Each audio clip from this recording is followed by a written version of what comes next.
The weather pattern will be reloading as we go into late January, but especially early February with multiple winter storms expected. Welcome back, everyone, to Weather on the Go, all your weather coverage. Hey, if you are new here, make sure to subscribe to the channel, follow along with all of my daily updates, like the video, give it a thumbs up, and also share this video with anybody that you know, friends, family here, and on social media. I definitely appreciate it. Let's get into the weather forecast here for today, and let's look at our temperature anomalies because the Arctic air that we have seen over the past few days is starting to depart. It's still cold out there, but we're definitely seeing a noticeable warm up across the United States and southern Canada. So as we go through today, notice we still have those greens and blues across the central and the eastern United States. That means temperatures are below normal, and where you see the oranges and reds, those are above normal temperatures. And we kind of move this over here into tomorrow on Friday, and notice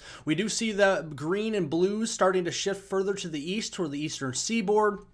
That's where the below normal temperatures will be as we head into tomorrow. But notice the oranges and reds start to move in across the Midwest and into the plains here, which means temperatures will start to modify as we end the work week. And then as we extend it over into the weekend, those warmer temperatures will be moving over toward the Mississippi Valley and into the Great Lakes region. And that really continues all the way to the Sunday timeframe as well. We'll still have below normal temperatures out there, but a noticeable warming trend as we head into the upcoming weekend. Let's look out west here at our temperatures. These are your highs as we go into this afternoon, and notice the coldest areas obviously will be in the higher elevations. Here in California, we'll see temperatures in the 50s, 60s, 70s closer to the coast there, especially with drier areas. And then as we go into the central US, the coldest of air, these are your high temperatures, will be up into Minnesota, Wisconsin, with highs in the single digits on either side of zero. We have teens across portions of Iowa into Illinois here in parts of Michigan, and then more 20s and 30s the further south that you do go. Looking here at the eastern United States, these are your highs this afternoon.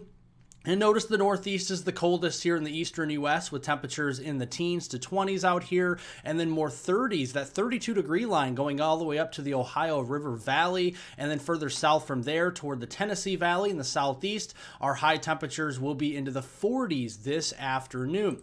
Now let's look at the snowfall here so far to date. What you can take away from this map is the brighter the color, the more snowfall you have seen so far this winter, and if you really don't see a color like white, that's where we don't have any snowfall so far. Notice the Gulf Coast. Yes, we just got done with our historic snowstorm that was breaking all kinds of records down here, 130-year-old records dating all the way back to 1895. Notice we've seen some decent snow in the northeast, northwest of the I-95 corridor. Great Lakes snow machine has been strong this whole entire winter, and the mountains did start off the winter very strong for the Cascades up here in the Pacific Northwest, into the Sierras there in California, and the Rockies as well, especially the Rockies up into Montana, Idaho, Wyoming, and Colorado, starting off strong this winter. So where do we go from here with the winter weather?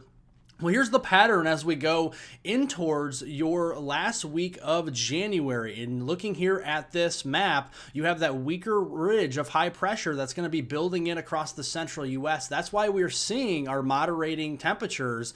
We have a cutoff low pressure down here in Southern California, and hey, we need the moisture. We'll take anything we can get. This could squeeze out moisture there as well for Southern California. And then here is our tropospheric polar vortex pulling away from North America, and thankfully we're starting to see that pull away from the United States in general as we round out the month of January. So let's look at our precipitation anomalies through the rest of this month, and it looks to be a pretty wet month as we end the week here, and we can see that the wettest areas will be from Texas into the Arklatex, Arklamis region, but we definitely could spread some moisture further north towards the central northern plains and into the upper Midwest in this type of pattern. You're going to have low pressure systems coming off from the west coast, diving down to the south here toward the Texas Panhandle, the Oklahoma Panhandle, and Kansas, and then trying to lift up here toward the Great Lakes. And that's honestly the pattern that we're going to be in once we go into early February. So let's look at this. This is the European model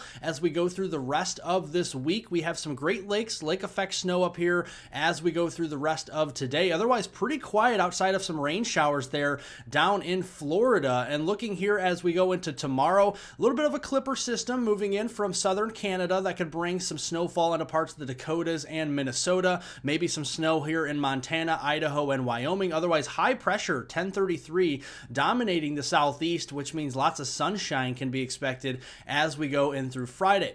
Going into the weekend, we can see Saturday, Clipper system bringing some lighter snow to Minnesota, northern Wisconsin, and the UP of Michigan. Most of the snow will be occurring there in southeastern Canada and Ontario, and then moving into Quebec, especially as we head into Sunday.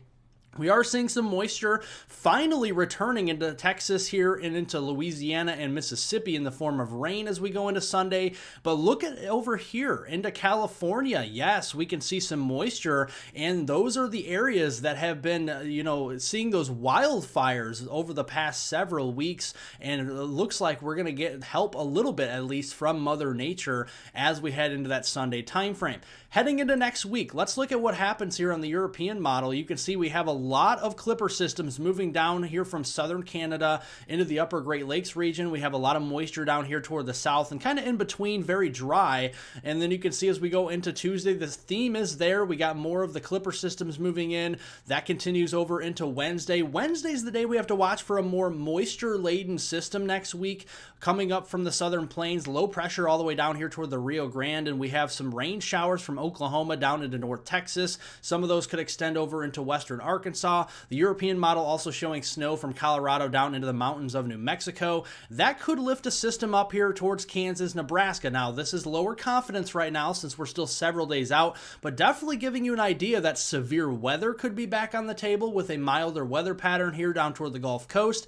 And we also have the threat potentially of some snow into parts of the plains here as we round out the month here of January. And this could be a noticeable storm system that could bring some hefty snowfall from the plains up there toward the upper Midwest, and then a cold frontal severe weather heavy rain setup, at least according to the European model. Let's look at the moisture though as we go through the rest of this month. It's going to be plentiful, especially across the central southern plains. Down near the Gulf Coast could be seeing several inches of rain, especially into Arkansas, Oklahoma, East Texas, Louisiana, Mississippi, some of that extending over into Alabama, and much needed moisture. We don't want to forget our friends in central southern California that have been impacted by our wildfires. We definitely could be seeing some decent rains. While it's not going to be drought busting rains or anything like that, it definitely will be helping the wildfire concerns in southern California, and the Pacific Northwest will be pretty wet as well. Seattle down to Portland can be seeing some rain shower activity, higher elevation snows over there. Let's look here at the snowfall potential as we go through the rest of January. We're kind of eyeing up later next week for the potential of a winter storm. The European model showing some pretty hefty snow amounts from northern mountains of New Mexico into Colorado through the central plains, Nebraska, Kansas, and up there toward the Midwest, places like Minnesota, Iowa, Wisconsin, and toward Michigan. Here's the GFS. Let's kind of look at what the GFS is showing here. And looking at this as we go through the rest of the weekend, we have those Clipper systems that we showed you. We have a little bit of moisture for California and down near the Gulf Coast. The GFS does agree on that. And then look as we go into next week. By Wednesday, the GFS has a similar area of concern. We have rainfall down here into Oklahoma, Texas, Arkansas, Louisiana, snowfall in similar areas as the European from Colorado down into New Mexico. And then you can see that snowfall lifts up slowly here for the Texas Panhandle into the Oklahoma Panhandle up there into Kansas by later next week, and has a more formidable snow and ice system and kind of a slower solution as well. And that slower solution could lead to some hefty snowfall further to the south towards the Texas, Oklahoma Panhandle into Kansas, and then some of that snow lifting up again into areas of Minnesota, Wisconsin, Iowa, Missouri, and Illinois. So the placement is similar on the European as the GFS. We'll just have to keep in mind here, this is still several days out, so things can definitely change, especially snowfall amounts this far out. Let's talk about the early February pattern, because this is also looking to be a very stormy start to February as well. This is a stormy look. You got a ridge in the southeast United States. You got a baroclinic zone where we have the mild air to the east, colder air to the west and northwest, and we have the cold air to tap into. We got the trough over here in southwestern Canada and right away here in the Pacific Northwest, and this is going to bring some colder temperatures down on the backside of storm systems into early February. And this also is a look for severe weather potential too.